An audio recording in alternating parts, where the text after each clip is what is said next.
বন্ধুরা, ভিডিওটি শুরু হওয়ার আগে আপনাদের আগে বলি যে ফর্মটি আপনাদের আজকে শো করাবো, ঠিক আছে, ভিডিওতে দেখাবো, সেই ফর্মটা কিন্তু কোনোরকম অফিসিয়ালি নয়, ঠিক আছে। অফিসিয়ালি ফর্ম এখনও পর্যন্ত রিলিজ করা হয়নি। আমরা জানি অক্টোবর থেকে কিন্তু শুরু হবে। অফিসিয়ালি কিন্তু এখনও আবেদন ফর্ম রিলিজ করা হয়নি। তো জাস্ট একটা স্যাম্পল এরকম হতে পারে, ঠিক আছে। তো আশা করি আপনারা তো জেনে গেছেন যে যুবশক্তি ভরসা কার্ড, ঠিক আছে, অ্যাকচুয়ালি ভরসা কর্মসূচি, ঠিক আছে। এই যে রাজ্য বাজেটে পাস হয়েছে ভরসা কর্মসূচি, যেটা আমরা জানি যুবশক্তি ভরসা কার্ড। তো ফর্ম ফিল আপ আশা করি আপনারা জানেন অক্টোবর মাস থেকে কিন্তু শুরু হতে পারে, কিংবা তার আগেও শুরু হতে পারে। অ্যাকচুয়ালি অক্টোবর থেকেই কিন্তু টাকা ঢোকা স্টার্ট হতে পারে, ঠিক আছে। তো অফলাইন ফর্ম এরকম হতে পারে, একটা স্যাম্পল রয়েছে। আজকে আমরা এই ভিডিওতে আলোচনা করব কী কী ডকুমেন্টস লাগতে পারে, এবং যুবকরা প্রতি মাসে 3000 প্লাস 2000, ঠিক আছে। আশা করি আপনারা জানেন যারা গ্র্যাজুয়েট করেছেন তো 3000 টাকা, ঠিক আছে, আপনারা 2000 টাকা পাবেন প্রতি মাসে। তো যুবকরা পাবেন নাকি যুবতীরাও পাবেন, এই বিষয়টা কিন্তু আমি এর আগে ক্লিয়ার করেছি ভিডিওতে। তো রাজ্যের মুখ্যমন্ত্রী মাননীয় শুভেন্দু অধিকারী উনি কিন্তু বলেছেন যুবকদের কথা বিশেষ করে বলেছেন, ঠিক আছে। অফিসিয়াল নোটিফিকেশন না আসা পর্যন্ত ক্লিয়ার নেই যুবকরা শুধুমাত্র আবেদন করতে পারবেন নাকি যুবতীরাও পারবেন। অনলাইন আবেদন কবে থেকে শুরু হতে পারে এবং অফিসিয়াল যে সাইট রয়েছে সেই সাইটটি কিন্তু আপডেট করা হয়েছে, ঠিক আছে। আপনারা অনুষ্ঠিত আছেন গভর্নমেন্ট অফ ওয়েস্ট বেঙ্গল বাংলার যুব শক্তি, ঠিক আছে। এখানে আমাদের মুখ্যমন্ত্রীর ফটো এখানে শো করছে, আপনারা দেখতে পাচ্ছেন। অ্যাপ্লিকেশন সাবমিশন, অ্যাপ্লিকেশন স্ট্যাটাস একই রকম রয়েছে যুবসাথী প্রকল্পে যেরকম ছিল, কিন্তু কিছুটা পরিবর্তন করা হয়েছে, ঠিক আছে। তো হয়তো এই সাইট থেকে অনলাইন আবেদন শুরু হতে পারে, নয়তো নাও হতে পারে। নতুন একটা অফিসিয়াল সাইট ক্রিয়েট করতে পারে। এখনও কিন্তু অফিসিয়ালি জানানো হয়নি যে এই সাইট থেকে আবেদন শুরু হবে নাকি অন্য সাইট থেকে আবেদন শুরু করবে। এখনও কিন্তু অফিসিয়ালি কোনো রকম আপডেট নেই। তবে এই সাইটে কিন্তু যুবসাথী প্রকল্পের আবেদন শুরু হয়েছিল, ঠিক আছে। তো এখন কিন্তু বাংলার যুবশক্তি, যেটা আমরা বর্তমানে ভরসা কর্মসূচি বলে জানি। তো প্রথমে বলি এখনও কিন্তু অফিসিয়ালি ফর্ম কিন্তু রিলিজ করেনি, ঠিক আছে। আপনারা আশা করি জানেন। তো অফিসিয়ালি কিন্তু এখনও ফর্ম রিলিজ করেনি।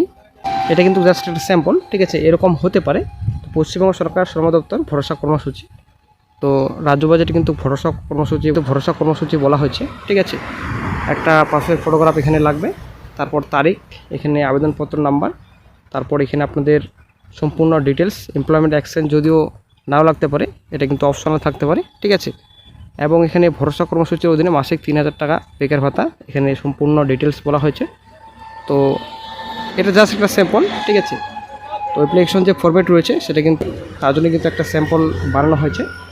তো ব্যক্তিগত তথ্য আবেদনকারীর নাম, পিতার নাম অথবা স্বামীর নাম, মাতার নাম, তারপর জন্ম তারিখ, সম্পূর্ণ ডিটেলস আপনাদের ভরতে হবে, পুরুষ না মহিলা। তারপর এখানে আপনাদের বৈবাহিক অবস্থা, আপনাদের বিবাহিত না অবিবাহিত, কোন ক্যাটাগরিতে আপনারা রয়েছেন, এসসি না এসটি না ওবিসি। তারপর যোগাযোগের ঠিকানা আপনাদের ভালোভাবে ফিল আপ করতে হবে।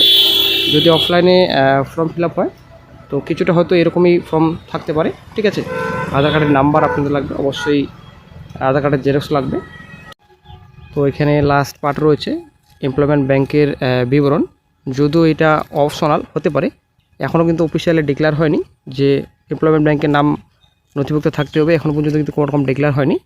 তো জাস্ট একটা স্যাম্পল, ঠিক আছে। তো শিক্ষাগত যোগ্যতা সম্পূর্ণ ডিটেলস আপনাদের ভরতে হবে। মাধ্যমিক ডিটেলস, কোন বিশ্ববিদ্যালয় কোন বোর্ড থেকে আপনারা পাস করেছেন, পাসের সাল, প্রাপ্ত নম্বর, বিভাগ, গ্র্যাজুয়েশন আপনাদের কত সালে পাস করেছেন, কোন বোর্ড থেকে পাস করেছেন, ঠিক আছে, কোন বিশ্ববিদ্যালয় থেকে পাস করেছেন, তারপর কোন বোর্ড থেকে পাস করেছেন, সাল, তারপর এখানে প্রাপ্ত নম্বর, পার্সেন্টে আপনাদের লিখতে হবে। তো পারিবারিক এখানে মাসিক আয় আশা করি আমরা জানি যে 1 লক্ষের বেশি হলে কিন্তু আপনারা আবেদন করতে পারবেন না, অ্যাকচুয়ালি যোগ্য নয়, ঠিক আছে। 1 লক্ষের নিচে থাকতে হবে মাসিক আয়। তো তারপর ব্যাঙ্ক অ্যাকাউন্ট বিবরণ, ব্যাংকের সম্পূর্ণ ডিটেলস, আইএফসি কোড, দেন অ্যাকাউন্ট নাম্বার, ব্যাংকের নাম, শাখার নাম, ঠিক আছে। তারপর কী কী ডকুমেন্টস আপনাদের লাগবে এখানে বলা হয়েছে, আধার কার্ডের জেরক্স, ভোটার কার্ডের জেরক্স, তারপর মাধ্যমিকের অ্যাডমিট কার্ড, মার্কশিট, এইচএসের মার্কশিট জেরক্স আপনার লাগবে, গ্র্যাজুয়েশন মার্কশিট সার্টিফিকেট হয়েছে, ঠিক আছে। তো এরকম কিন্তু এখনও পর্যন্ত অফিসিয়ালি ডিক্লেয়ার হয়নি। তো পঞ্চায়েতের সার্টিফিকেট লাগতে পারে, ইনকাম সার্টিফিকেট। তো তারপরে দিকে ব্যাংক পাসবুকের প্রথম পাতার জেরক্স লাগবে। তো কী কী লাগবে এখন পর্যন্ত অফিসিয়াল ডিক্লেয়ার হয়নি, জাস্ট একটা এমনিতে একটা স্যাম্পল, ঠিক আছে। তারপর নিচে ডিক্লারেশন আপনাদের ভরতে হবে, ডিক্লারেশন স্থান, তারপর তারিখ লিখতে হবে, নিজের সিগনেচার এখানে ভালোভাবে করতে হবে, ঠিক আছে। তো ফর্ম এরকমই হতে পারে, কম বেশি, হয়তো 2-1 পাতা বাড়তেও পারে, কারণ এই রাজ্য সরকারের আমরা তো জানি অন্নপূর্ণা ভাণ্ডারের মোটামুটি 11 থেকে 12 পাতার ফর্ম রিলিজ করেছিল, ঠিক আছে। 11-12 পাতার ফর্ম ফিল আপ করতে হয়েছিল। যুবশক্তি প্রকল্পের ফর্ম কীরকম হবে সেটাই হচ্ছে ব্যাপার। এখনও পর্যন্ত কিন্তু অফিসিয়ালি ফর্ম রিলিজ করেনি। তো আশা করি আপনারা জানেন বয়স 21 থেকে 45 এবং গ্র্যাজুয়েটরা 3000, অন্যান্যরা 2000 টাকা পাবেন মাসিক ভাতা। অক্টোবর থেকে শুরু হবে। তার আগে যদি কোনো আপডেট পাওয়া যায় সঙ্গে সঙ্গে আপডেট দিয়ে দেওয়া হবে।